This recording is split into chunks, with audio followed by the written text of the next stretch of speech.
Nasa linya ngayon si Professor Dindo Manhit, ang Pangulo po ng Strat-Based Institute. Sila po ang nagkomisyon ng pinakahuling trust and approval ratings po ng Presidente at Vice Presidente at ilang pang matataas na opisyal ng pamahalaan sa pamamagitan po ng social weather stations. Good morning po, Sir Dindo. Good morning, sir. Morning. Good morning. Good morning sa inyo mga tagapakinig. Apo, salamat sa panahon, sir. Ito si Chacha. Yes po, good morning po, Professor. Unahin po muna natin, ang sinasabi po dito, bumaba sa 34% ang trust rating ng Pangulo habang si VP Sara Duterte po nananatili po sa 57% ang trust rating. Ano po pinakamahalagang mensahe nitong latest survey po ng SWS na kinomisyon po ng Stratbase? Kami kasi, Chacha, sa Stratbase, we've been tracking trust rating ng mga namumuno sa ating bansa for the past 2 decades already. Kasi kung walang pagtitiwala ang sambayanan, mahirap makitang nagpe-perform ang ating mga taga-gobyerno. Ang nagpapakita nito ay hindi maganda ang pagtingin ng ating mga kababayan, lalo-lalo na 45% ang mababa ang pagtitiwala sa Pangulo.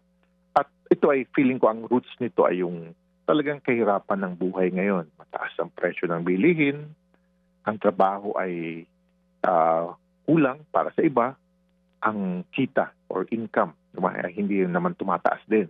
Of course, karamihan dito ay hindi dahil kasalanan ng Pangulo, dahil there are external factors, but sa taong bayan, wala silang dapat pagtingnan na ikaw ba ang aming Pangulo ang nagsisilbi para harapin tong mga problema namin, no? That's one, no? Kaya siguro bumababa ang pagtingin dito, no? Kasi last year, exactly this period last year, right after the 2025 election, naka-recover ang ating Pangulo. It went down during the election period, but it went up to 48%. Nakita kong issue lamang doon ay napababa niya yung presyo ng bilihin ng lalong-lalo na sa bigas at sa pagkain. Baka sana, sabi ko nga is, maging wake-up call ito para harapin yung key economic concern ng taong bayan, no? Which is got issue sa kanila yan. And on one hand, alam naman natin yung namamayanin pa rin yung issue ng korupsyon na inumpisahan ng Pangulo nung nilabas niya nung Hulyo last year yung issue ng flood control. Nais ng ating mga kababayan din na may panagutin yung dapat mga nagkasala issue sa flood control. Oo. Professor, 1,200 yung respondents dito po sa survey na ito. Ano po ba ito? Across the Philippines po yung ginawa na survey? This is across the Philippines, across demographics. That means kung gaano kadami tayong kababaihan, kalalakihan, hinatian, ganun din yung across the Philippines. That means ang karamihan ng respondents ay yung sa pinakamadaming lugar, which is Luzon, kasama dyan ng NCR, pangalawa, Mindanao, Visayas, no? At hinati-hati yan sa iba't ibang mga lugar. Tapos face-to-face, that means talaga in-interview, in-robe yung ating mga respondents, ating mga kababayan, no? Para makita talaga yung pagtingin nila ukol sa issue ng pagtitiwala sa Pangulo at sa Vice Presidente. Sir, nagbabalanse ho ba kayo sa SWS? I'm sorry, sa inyo pong sa Stratbase ba? Kasi kung ibabalanse natin yung trust at saka doon sa little trust, no, lumalabas po negative 11 si Presidente habang si VP Sara plus 30. Yun ang talagang initial report sa amin ng social weather station, yung negative, no? Ako lang ay ang tinitingnan lang namin palagi. So of course yan ang pananaw ng SWS, but from Stratbase, as we read the data, we like to focus on ano ba yung nagtitiwala na hindi nagtitiwala lamang. Yung actual number para wag malito yung kababayan natin, mga kababayan natin. Opo. Kasi nga sir, ang di ba ho supposed to be guide ito ng leadership, guide ito ng mga taong gobyerno, di po ba? Yan ang maganda sa survey. Dito ay mapapakita sa atin, sa ating mga liderato na ano bang pagtingin ng taong bayan sa kanilang performance, and in this case specifically, pinagkakatiwalaan ba namin kayo? Kasi po doon sa website po ng SWS, wala pa po yung detalye dito eh. Ito ho lamang yung mismo lang po yung isang page lang po ito ng awareness at trust ratings, ano. Wala pa po yung bawat Luzon, Visayas, Mindanao at saka yung mga point issues. Dito ho ba sa trust na ito, bakit po little trust ang ibinigay po na bakit po little trust ang nakaraan naming Pilipino ano bang mga issues nila, pangunahing issues? Meron ho bang ganung identification po, Sir Dindo? Siguro lalabas siya sa ibang katanungan ng SWS that we are not yet allowed to divulge, diba? Okay. Because data nila yon, which is karamihan, lalo na if i-compare natin yung previous quarter nila, Ted, which is tumataas ang kahirapan. Yung kahirapan pa natin ay food poverty. No? So kasama dyan yung hunger, kasama din dyan yung pagkawala ng trabaho, no? Yung joblessness survey nila. Kaya nga sabi ko kanina, but I cannot quote data dahil hindi pa naman pinapakita ng social weather station yan sa atin lahat, ay yung mga key economic concern na pang-araw-araw sa buhayan ng taong bayan. Yan ang sa tingin ko naghihila pababa. At saka dagdag pa rin natin yung issue ng corruption. No? Dahil tumaas ang corruption sa mga pag-aaral ng SWS in their previous quarters. Meaning tumaas na sa halip po na mabawasan, lalo pang lumala. Hindi naman lumala, yung pananaw nila na walang nangyayari pa. Ito ay tumaas. Kasi nakita natin ang pagtaas nito in the last 2 quarters of last year. No? So magandang tingnan natin kung may data ang SWS and those things. Pero sa ibang pag-aaral, lumalabas na nandiyan pa rin on top of mind of people after the economic concerns nila. Opo. Ito ho kasi ay ginanap po na na survey para po sa buwan ng June 2026 lamang, Sir Dindo, right? Okay, June. Yes, para sa pagtatapos ng second quarter ng taong ito. Ng June, bago magsimula yung actual na impeachment trial, no? Yes. Okay, opo. Para hindi pa na-measure yung impeachment. Kaya nga, if you've noticed, steady ang numero ni Sara.